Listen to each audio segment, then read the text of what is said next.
Hey, friends, welcome back to Notes to My Nervous System, a podcast about understanding your nervous system so you can move through hard moments with a little more calm and a lot less self blame. I'm Erin, a mom, a therapist, and creator of the Mind Circuit app. It's a simple nervous system friendly tool for moments when your body needs support before your brain can catch up. Today, we are welcoming Bess, an actual friend of mine who tricked me into being a Girl Scout troop leader, but we'll talk about that later. Bess currently is the executive director of the Guilford Green Foundation and LGBTQ Center. She brings a wealth of experience from the nonprofit realm. Today, we're going to discuss how to maintain your nervous system while navigating the emotional ups and downs of life, especially with the nonprofit realm, and also her personal journey parenting teenagers and how to have powerful self care and set those boundaries. So, we're excited to have a great conversation, come up with some practical and insightful tips. If nothing else, you'll know you're not alone in this journey. Welcome, Bess. Thank you so much for agreeing to be on my podcast. You, Erin. I'm thrilled to be here and to see you again. It's been a number of years, and yeah, I'm just super excited that you're doing this. So I'm happy to be here. Thank you. It has been a while.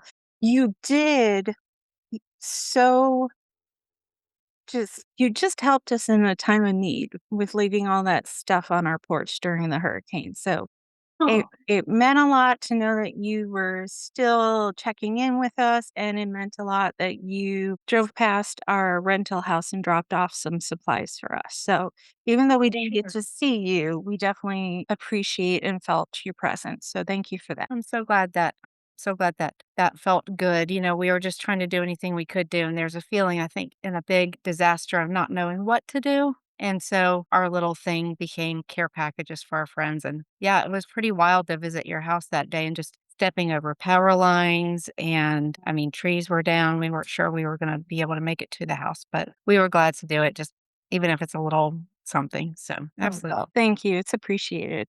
I wasn't sure if I'd thank you enough for that. So I wanted to, while I had you here, put that out there. Bess and I go back a while. Our kids were friends back in the day when she lived here in Western North Carolina. But I originally met her because she tricked me into being a Girl Scout troop leader for my daughter's trip, which is hilarious. It turned out to be good. It really did. Good. I am thankful for you tricking me, even though I still fondly remember just sitting there shocked, raising my Well, hand. I Like, remember "Hey, you the were troop member." Yeah, that was so fun just to get to know you through that process, and you had just moved from Chicago, I think, the Chicago Yes. area, Yeah. and, we're looking for something to do meaningful time-wise with your daughter, so I'm so thrilled you did. You said yes. It was kind of hard to say no since I was sitting in the room for the troop leader training, and Mhm. having just been from Chicago, I was like, "Well, I don't wanna start off on a bad foot here in Asheville," and also I wasn't expecting people in Asheville to be tricky, to be quite honest. We're the trickiest. I had no idea at the The time. mountain folks. Yes, we know how to get to someone to agree for sure. Yes, you do. My goodness. Now, you went from Girl Scouts and a whole bunch of other nonprofit. Right now, you're the executive leader for It's a Green, so or it's a tell me. Yeah, sure. It's one of the oldest foundations for LGBTQ rights and well-being in the country, actually, second oldest one in Vermont. I had And no idea. yeah, so we're here in Greensboro, North Carolina, and Greensboro is a city of about 300,000, so pretty nice sized city. And our foundation and center covers the county itself and the greater Triad area. So I'm sitting right now in downtown Greensboro at the center, and we are open to the community to provide resources and just joyful opportunities for the LGBTQ community and allies. So we have a scholarship that we offer every year, and we do Green Queen Bingo, which is drag queen bingo 5 times a year, 4 or 5 times a year. And that's just a really joyful opportunity for about 500 members of the community come out every session to just play bingo and be entertained and have a good time. So it's very family friendly, and it's a great thing.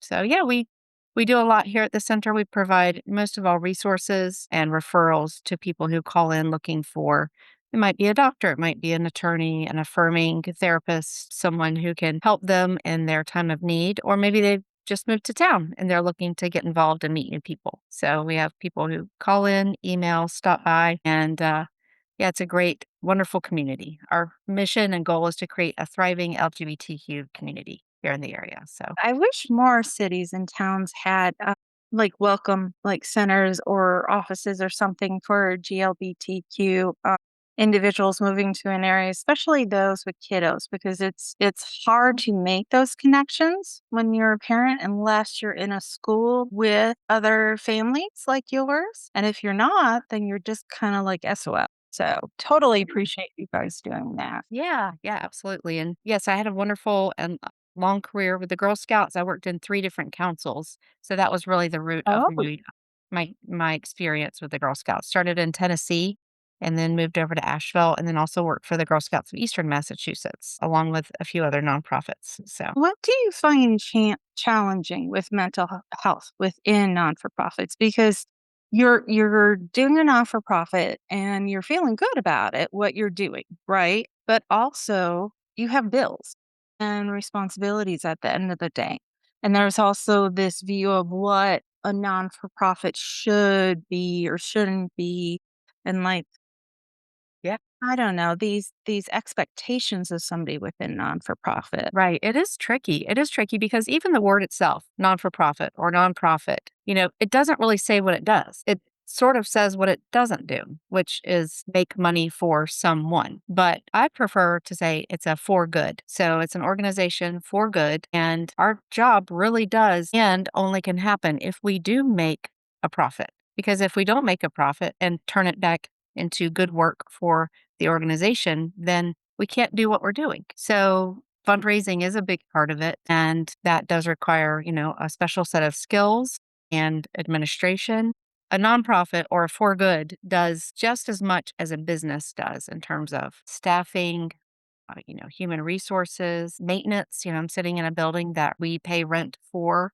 We have to raise the money for the rent. If the HVAC goes out, that's actually in our contract that we would replace it. So just finished paying off HVAC units. And so this building actually used to be a Quiznos, so it took somebody's dream to turn it into the center and the board, and this was about 6 years ago, it moved into this location. So, mental health is wrapped into all of that because not only do we try as a staff to have our own mental health well-being, but then we're helping folks who also might be having mental health struggles. So, it's trying to, maintain our own sanity and reach out for help when we need it, use our own coping skills, but also then sharing that and spreading the word to as many people as we can that needing mental health, focusing on your mental health is just it's a necessity of life. It's not really optional in my mind and in other people's mind who I work with. That's just we are not even sometimes going into recommending therapy because someone is having an issue, but it's just to deal with the world that we live in. It's to maintain our own levelness when we are in a world that is very tumultuous. So that is a huge aspect of what we do personally. And, Mhm. it is not unusual for us to say as staff, oh, I have a therapy appointment. I need to not be at work right now. And that's just part of our open dialogue if someone wants to share that. And people feel accepted saying that. That's lovely. Not everybody feels that in the workplace. Whereas if you said you had a dentist appointment or a doctor appointment, nobody would bat an eye. Right, right. But it's not it's for us, if someone wants to share that, I love hearing it because it means that they're taking care of themselves and their relationships. Is it difficult though to get people, especially within the higher ranks of non-for-profits, to make the time for themselves, to not overwork, to actually go to therapy, for example? Yes. Yes, it is. I mean, I think that just like any kind of high performing work environment, because you are expected to be high performing in a nonprofit, there is pressure to produce more or be on location here or in meetings all the time. I mean, Mhm. there's just this expectation that if you're not here, then you're not. There's an idea that if you're not here and I'm not seeing you or you're not seeing me, then you're not working, and that's so not true. I feel like some of our best thinking sometimes happens when we're not sitting at a desk and maybe we're taking a walk in the park or, Mhm. having a brainstorm in the shower or whatever. Absolutely. What wakes you up in the middle of the night at 3 o'clock? What, work issue? And Mm. so it's part of when you care about an organization as much as we care about this organization, you can't really turn off your brain necessarily to thinking about work. So you have to take that time to rejuvenate yourself and maybe not come in at 9 o'clock in the morning. Maybe, if the center doesn't open till 12, we come in at 10 and give ourselves time to kind of start the day a little bit more slowly because we also have events at night. So it's just not a traditional 9 to 5. So nights and weekends are part of the work schedule, often with nonprofits. Is it hard to change that, I guess, norm within an environment? It's not hard if you're in charge, and not everybody is in charge of their own schedule. But in this role, I get to help to change that culture and be a part of that support. So that's being a leader is stressful, but also not having that control could be very stressful, not having control over your daily schedule. And I think that's really important is to help people have some sort of agency or control over what their schedule is. Has it been an easy process for you to change some of this culture within your organization, or are you hitting any roadblocks or Yeah, I think it's been relatively easy because the board is very supportive and the board trusts me to do what I need to do for the staff. So they don't question when, say for example, we close for a retreat or we need to take time off, say between Mhm. Christmas and New Year's. Because a lot of times because of the budget, we can't offer a ton of benefits. And so what we can offer is flexibility and the ability for people to meet their family needs and their own needs. It's lovely. Are you guys running into a lot of issues with all the federal funding cuts You know, uh, for one like of the grants or silver linings is that we didn't have any federal funding to begin with. So, unfortunately, no, you didn't have any federal funding? no, we survive with the help of donations from individuals and some local grants. So we are privately funded and funded through other nonprofit grant making organizations. It's impressive. Thank you. Oh, Thank sounds you. very hard to maintain. I would be Yeah, so yeah, there is a lot of pressure to make sure we meet, our goals and our benchmarks, but and someday, my hope is that we could be federally funded. So, that is not, it'd be wonderful, and I think that other what we see, though, as a foundation is other nonprofits who are hurting need more help from us because maybe their federal funding was pulled. So, it is more pressure on us, but for a different reason. interesting. Is Yeah. there anything that you've learned along the way that really helps you to step back or recognize when you need to step back to recharge? Or are you still working on that? I'm definitely always still working on it. Sometimes I'm better than others at it. I think it can come and go. And if I find myself being more easily stressed at home, then I realize that I need to recalibrate and maybe take some time for myself because my commute is like 3 minutes, which is wonderful. And that means I go directly from work often to home without any kind of commute or radio time or windshield daydreaming. And so I have to think about when I get home, what can I do to help with that transition? And honestly, talking to my family about what I need when I get home is important. So when I get home, the first thing I do is I go and I throw the ball for the dogs. I stand out in the yard and I just throw the ball and I prefer to be left completely alone. I just have to tell them, I need Yeah. this quiet time. This is like my transition time. And then after that, I can go inside and start making dinner and talk to the family and all that stuff. And that assumes that, we don't have to run right off to an activity or an event. And that's the case sometimes with kids and teenagers and families. You don't always have that luxury, but I realized I really depended on that commute because we lived in Black Mountain and often worked in Asheville. And so I had more of a commute. Even though I complained about it, I realize now it was, a good thing. So. It served a purpose. It Sure. gave you permission to like decompress so that you could switch roles from, Mhm. being in charge of company to being in charge of the family. Yeah. Yeah. Job number 2. Yeah, it never ends. Yeah, it's a busy time of life for sure, and I think it can be kind of it's stressful. I mean, I think Carrie's dad often says, "You're in it." Like, this is a time period of life where you're really in it, and it's a stage. It doesn't last forever. True. Right now, you have your parent to one adult kiddo and two teenagers. Yeah. Are you like having to renegotiate the way you look at things or follow through with things? Are there certain moments that you find are super stressful that you didn't expect or Yeah, all of the above. Yeah, I think we always think we're gonna be better at something, or at least I do, than actually fact. So I thought that I would have an easier time with teenagers. I'd heard, that it could be a tricky time of life, and I thought, "I've got this," and it's so been you weren't ever worried? I was worried, but I was optimistic. Okay.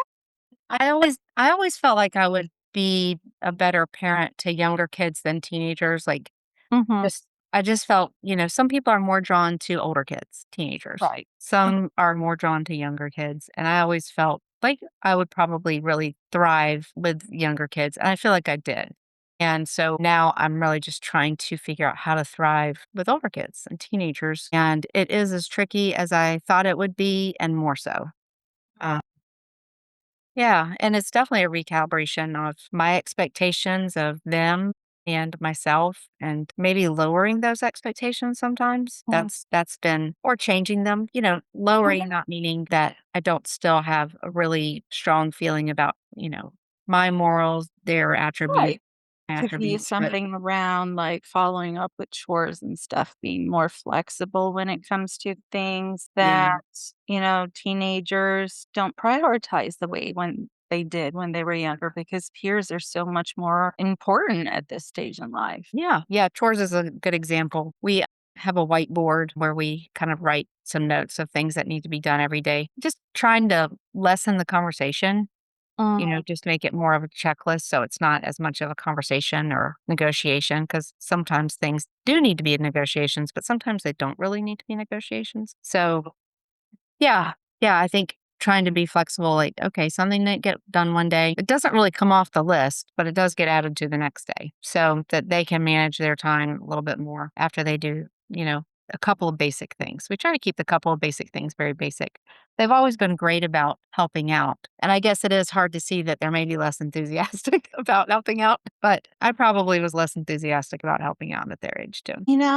it wasn't something I'd ever thought of, right? Like, my kiddos too, very helpful. If I ask, they will help. And when they were little, they were always, like, happy to. And when that switch happened, I realized that I missed the happiness around getting to help mom, and I Yeah. didn't even think of that being a thing that I would experience as a teenager. Yeah, totally. Having teens are all these weird little things that you don't think about. Right, right. Yeah, yeah, totally, totally. And, I've been thinking about how to help them sort of be more self-directed. And one of those things is maybe starting to make their own list every day on the whiteboard. So I'm I starting to think letting go of control for you. Are you ready? well, I haven't started it yet. There's maybe a couple things that, will just be on there because I put them on there, but then they can add their stuff. So we have 4 dogs and they all require dog walking every day. So that's You one of the have to walk non-negotiables. all 4 every day. Yeah, but we have 4 people that live in the house, so not a big deal. But everybody does have to do their part, otherwise the dogs are, kind of off the chain at home, so Oh, it's their mental health too, and taking our walks is good for everybody, even if it's cold and you don't want to, like, at the end of the day, we all feel better because we did it, so I like that though. That is definitely something like an easy win that a parent or guardian could do with the teen is walking. Either you just go for a walk as a family before or after dinner if you don't have a pet. But I like the idea of having that normed because you're outside in nature off your phone, hopefully, so you don't run into things, and you're forced to interact with one another. That's smart. I like that. yeah, I used to walk with my mom a lot, and I walked with my mom more than I walk with my kids, I'm realizing. But sometimes they really do want us to walk with them, and sometimes we do. Sometimes Carrie and I just walk together because that's our time. And so we will walk 2 of the dogs, and it's a good time for us to reconnect too. One of the reasons we love our new neighborhood is because it is a walking neighborhood, and that is not something that everybody has for sure, and so we don't take it for granted. We lived at the top of a big hill in Black Mountain, and you couldn't go on a walk without getting a serious cardio workout. So, we do have a flat walking neighborhood now with sidewalks, and so I think it is though that physical activity while you can talk and you're in nature, it is wonderful. I'm so jealous. We used to do that all the time when we lived in Chicago because we had sidewalks. So Yeah. we take the dog for a walk or just take the kids to go for a walk and they could ride their scooters or bikes on the sidewalk. I used to walk so much in Chicago. And then moving here in Asheville, I barely ever walk Yeah, because it it's not easy. is such a cardio. It's like, Yeah, holy yeah. crap. We did a lot of driving to places to walk when we lived in Nashville, just because we had weekend time, that was the time we had more time, and even so, it's harder to find, like, a greenway, and a lot of those places were really wrecked by Hurricane I Helene. was about to say we used to do that too until the hurricane, and now Yeah.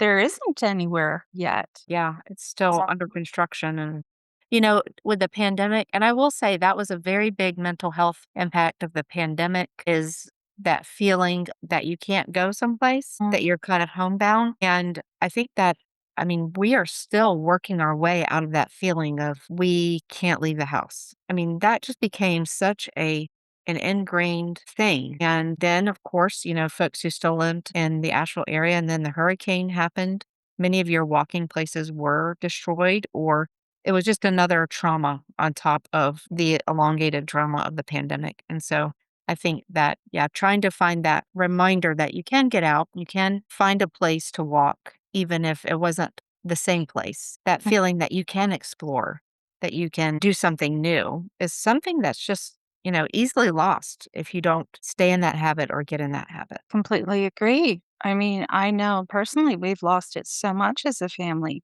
When we first moved to Asheville, every weekend was what's another waterfall we can find? What's another beautiful like mountain view can we find? And we would just go all over exploring. And then COVID hit and nothing. And then the hurricane. So it got so norm not to leave your house the moment you get home from work. Absolutely. Absolutely. And, it's even just in Asheville, I find just kind of speaking regionally here, a Mhm. lot of people in Asheville don't travel across the beautiful state of North Carolina. No, There's they don't. I've there's noticed. it in itself can feel very isolated and isolating in the mountains. There's a lot more people who are here that go to Asheville to visit and to the beach. We happen to be like right in the middle of the state. So you can, in 3 hours, less than you can be in the mountains or the beach. So, but for the first year we lived here, year and a half, we didn't ever go to the beach, not one time. Really? And yeah. And that was an area that I even more so grew up in. And so, even just being here and going through all the moves and all the exploring we did when we were in Massachusetts, we still were not in the habit of leaving our house. And so it's something that, having that exploratory, adventurous spirit, it can go away, but I do think it can come back. It's hard though to get it back is what I'm finding, Yeah. especially when I have normed filling up my time in different ways. Mm. And so to switch those gears, it's almost like I need a big push, but I'm not even sure what it needs to be or where the push needs to come from. But in Chicago, we would drive all the way up to Wisconsin. We would drive over to Indiana or Michigan to go to the same lake that was right there in Chicago just because we wanted a different beach. So driving 2, 3 hours was never a big deal. I mean, that was a commute sometimes. Yeah. Yeah, But totally. now if it's like 30 minutes, I'm like, Mhm. Yeah. When we lived in Asheville and you joined us for one of these, we did enjoy camping more, and so we have been yes. trying to get back into like, we didn't camp the whole time we were in Massachusetts. The kids did, the scouts, but Uh-huh. we did not as a family, and we just recently went camping again for the first time. Good for you. Yeah, but, I mean, it was, like, between the time that we went and, now, that was, like, 5 years, so it was just really trying to get back in, and one thing we're trying to do more so for the holidays is give more experiences than gifts, and so that's one way that we're trying to integrate doing more as a family than just exchange of a physical object. Oh, I like that. I've definitely been more of what can we do or what is it that you as an individual would like to go do, like a movie pass or something like that. Because I mean, going through the hurricane and losing so much stuff, it just made me recognize I really didn't need it. Yeah.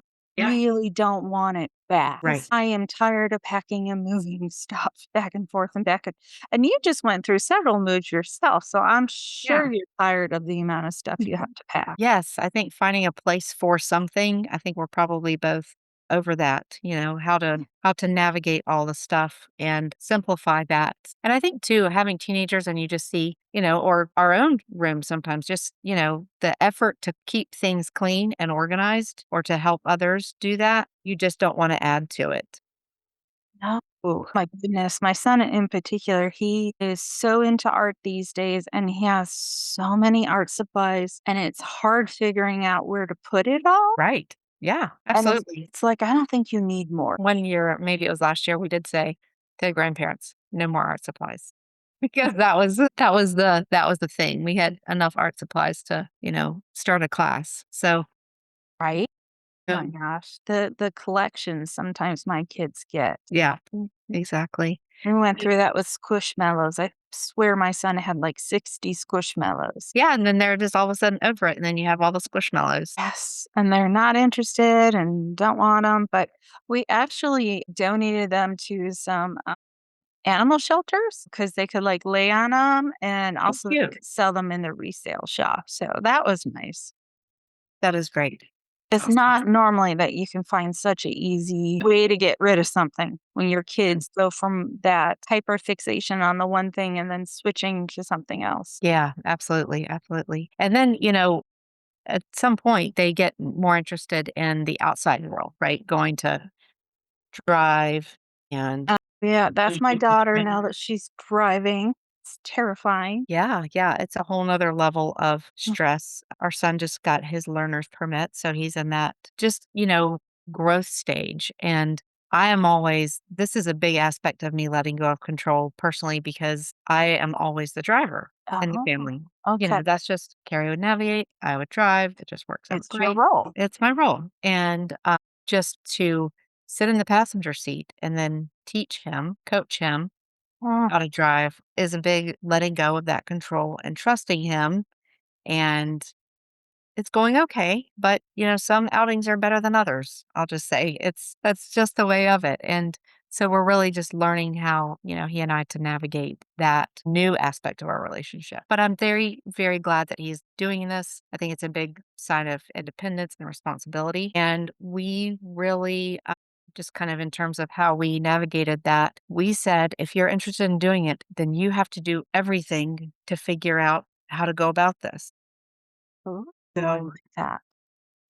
had to figure out when the class was, sign up for the class. If he asked for our help because he had hit a roadblock and, couldn't get past something, then we would help. But Mhm, he had to figure out how to find the words to ask for help after doing the searching himself. And I think sometimes, different kids have different motivators. And for mhm, him, it was a big motivator to learn to drive. And so that was a way for him to get some skills in terms of research and follow through and accountability that he had not really had interest in other aspects. So he was a little later getting his permit and he's 16. So he'll probably get his license closer to 17. mhm. But yeah, I think everybody's also on a different time frame. Just because you're Oh, 16 doesn't mean you're absolutely. ready to drive or No, um, I've noticed that a lot with kiddos.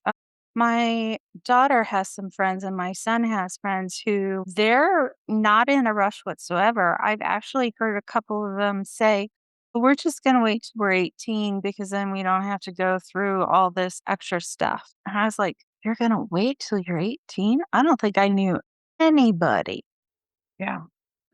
I who don't was think I did either. like, I wasn't in a rush to get my license because at the time I had undiagnosed ADHD and always had an issue focusing driving, which now makes sense to me, but at the time, no clue. And so I was always like so nervous, but I was the oddball. My friends thought I was nutty, that all I wanted to do was take a trainer and now. Yeah, and different kids have different opportunities for independence depending on where they live. So, where I grew up, there was no train, there was no bus.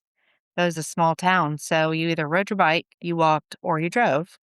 And, we live in a bigger city now, there are other options, but I think it would be I think there is an important coaching period of time when you're learning to drive that if people kind of leap over that and drive at 18, I'm not sure that that's gonna benefit them so much as a driver not to have as much coaching from their parents who have been driving for decades, so No, I agree. I wonder if it's one of those leftover things from COVID that we're not realizing that those years, that social interaction, emotional intelligence that you just didn't get for 2 years, that stunted a lot of individuals. I always tell parents I work with to minus like 2 years from their kiddo's emotional age and then ask, do you think their reaction is within the age range? And 9 times out of 10, they're like, yeah. And I'm like, okay, well, they didn't get 2 years of that social peer pressure that can be positive to move forward, to learn, to grow and be challenged, to figure out conflict resolution and empathy and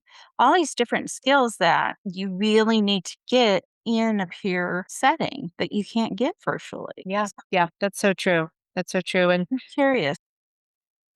yeah, yeah, I think too perhaps on the converse, parents are missing that themselves. And so they don't mind maybe driving their teenagers around. That's their own sort of social outlet or support. They don't mind their Mm. teenagers depending on them more than traditionally because maybe they haven't filled their own schedule out as much post pandemic. No, I could see that too. A lot of parents are way more isolated than they used to be. Yeah. Yeah. So maybe it's scarier for the parent to, let their child go and drive or move out of the house. There's a whole realm of things that happens after 18 potentially that, might keep parents from encouraging kids as much to be that independent self. It's true. I didn't think of it from that viewpoint. Interesting. What an interesting conversation. Thank you Yeah. Yeah. I for haven't thought today. about it that way either before.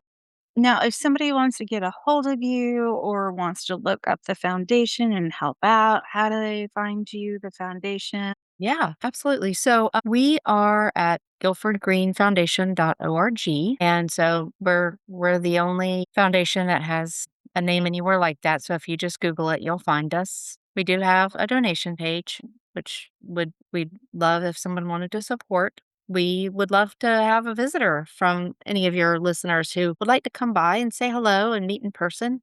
I love meeting folks who just come through the door unannounced. It's always a surprise to see who walks through the front door. And I'll also share my personal information with you, Erin, if you want to link that in any place Yes, that'd you be would reach great. out personally to me. Yeah. If you could, I'll put it in the notes and then the listeners and viewers can go ahead and click on it and maybe pay you a visit. That would be great. And I always ask guests, I can't help it. I guess it's the therapist in me to put people on the spot or something. What is something that you wish you could have known when you were younger? Wish you could have told your younger self advice, a thought, a statement, something to share with your younger self that you feel would have been very helpful at the time? Wish that I had known the power of just a really good snack and a nap. Just taking a breath, giving yourself some space, taking a moment, knowing that it actually is going to feel probably better when you wake up. And if you're not hungry or tired. So I'm very much a big believer in the power of a snack and a nap. I think that's great because it forces you to check in with your body and ask yourself if you need those things. Absolutely. That's awesome. So I hope our listeners heard that. Yes. Thank you so much. I Thank really you, Erin. that's This has been a lot of fun. good. And thank you to my listeners to tuning in to Notes to My Nervous System. If this spoke to you or you know a friend that this would speak to, please share and subscribe and leave a review. unless it's negative. I don't want to hear it or read any negativity. It's not necessary. And as always, please be kind to your own wiring. Well, thank you again for joining Notes to My Nervous System. If this spoke to you, please leave a review and subscribe. It's the only way people find small, independent podcasts like these. But before you go, let's take one small second. Deep breath in. Let's just notice our body, your feet on the floor, your breath, the chair holding you. Nothing to fix. Just letting your nervous system know it made it through another moment. If this episode helped you feel even a little more steady, that matters. That's what this show is here for. And if you want more of those gentle science-based resets between episodes, you can find my app, Mind Circuit Ease, in the App Store or Google Play. It's a quiet place to help your brain come back online when life feels too loud. Thank you again for being here. Your nervous system deserves care and